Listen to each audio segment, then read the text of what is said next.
So, what's going to happen with real estate? Or what's going to happen with housing sales and house prices? What's going on? Will real estate?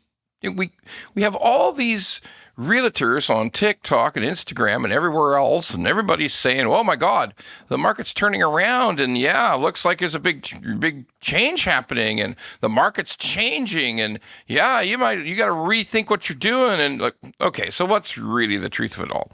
So the truth is, there is a pickup in real estate unit sales. I mean, we saw it in July. It will not be good in August, but I can tell you this, based on the level of pre-approvals, we operate in 3 provinces in Canada. We cover nearly 60% of the whole, 62% of the whole population of the country. And I'll tell you that pre-approvals have picked up. They are significantly up. That means people are thinking seriously about buying houses. They won't all buy houses, because it's just a pre-approval. They're just thinking about it, taking it more seriously. So will the number of houses sold in Canada pick up, particularly in the super dead places like Ontario and British Columbia? The chances are, yes, there will be some pickup in houses sold. Will the prices go up?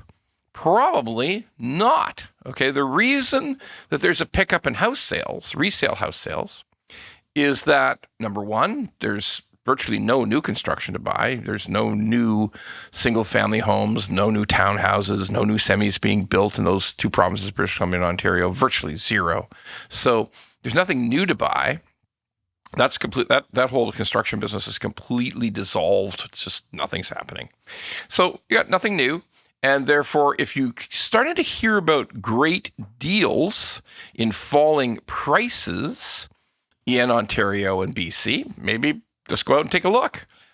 Interest rates are passable, 4%. It's not like 2%, but 4% isn't 5.69 like it was just 13, 14 months ago. So yeah, better than they were. So in general, affordability indexes say there's more opportunity. But particularly when people hear, yeah, I heard about this house, the price went down 35% from when they bought it in 2021.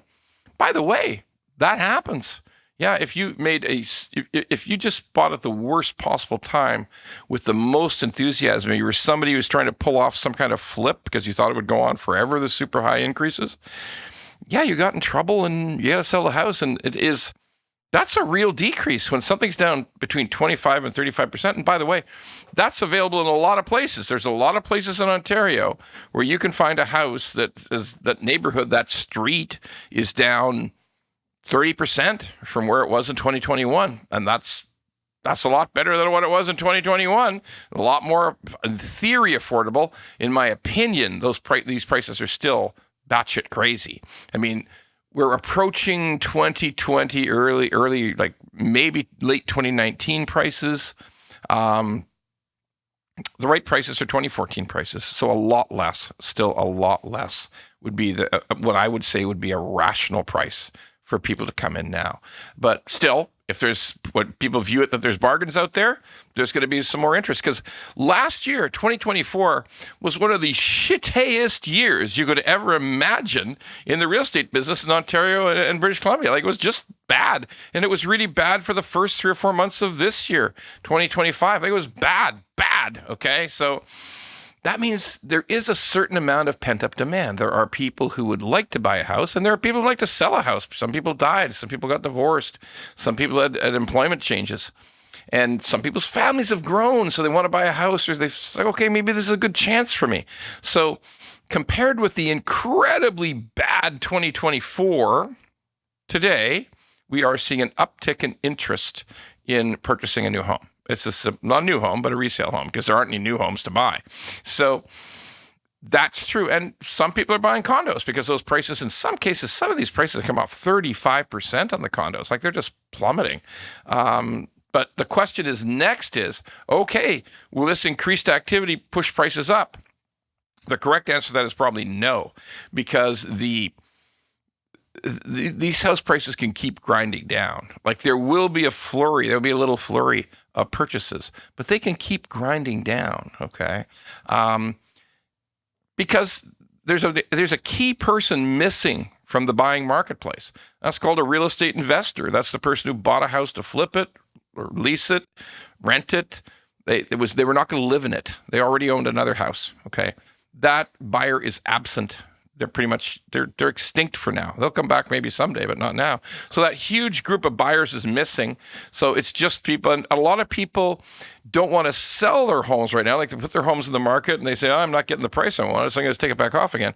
If you're going to move up, if you're going to be a move up buyer or even a move down buyer, if you're really fixated on getting full price for your house and you can't get it, then you're not going to move. So there's a lot of first time buyers that's coming out now, or people who, they're here. They're that kind of people. So can they buy? Yes, but they're a small category. They're not a huge category. So it could just be a bump in September, a bump in October, who knows? But no investors. And by the way, the condos, they're just doomed in Toronto and maybe Vancouver. I'm not that big an expert. They certainly have come way down. They're just doomed. Like there's just no escape from further price degradation in condos for next, I don't know, a year, 18 months. It's just going to be an endless sort of sad fall in values. It's just the way it's going to go, particularly dog crates. Small ones are in a terrible, terrible position. All right, so that happens. What do we glean from all this? Okay, we understand that there's still some other buying opportunities. We haven't even talked about how slow it is in rural and cottages and sort of vacation homes. It is like dead. I mean, if enough of those prices can come down, well, maybe there'll be, or maybe not. Maybe they just have to come down a lot more to be enough of a bargain to attract interest. So will prices go up? I don't see it. I'm not saying it's impossible. There are more transactions are probably going to happen. That gives an opportunity for some prices to go up, but I don't believe it's up is not going to be a long-term trend, in my opinion. The continued perhaps more slow grind down in pricing is probably what I would see, certainly in Ontario and perhaps in BC, and perhaps even a little bit of price reduction in Alberta is a possibility as well. Now, here's the one big thing I'm not talking about, and it is a very big thing. We don't know how much the Canadian economy is going to deteriorate. Like I'm uncertain. It's certainly looking not good, and there's a lot of things that I think will continue to go wrong. But will it go so wrong that it'll just chase buyers away? Buyers say, "Oh my God, I'm not sure about my job anymore. I'm really concerned," and there's even supposed to be cuts in the civil service. So that's the one thing I don't know. Can something go way, way wrong in the economy and then shut down house sales and really put another leg down in prices? That's possible.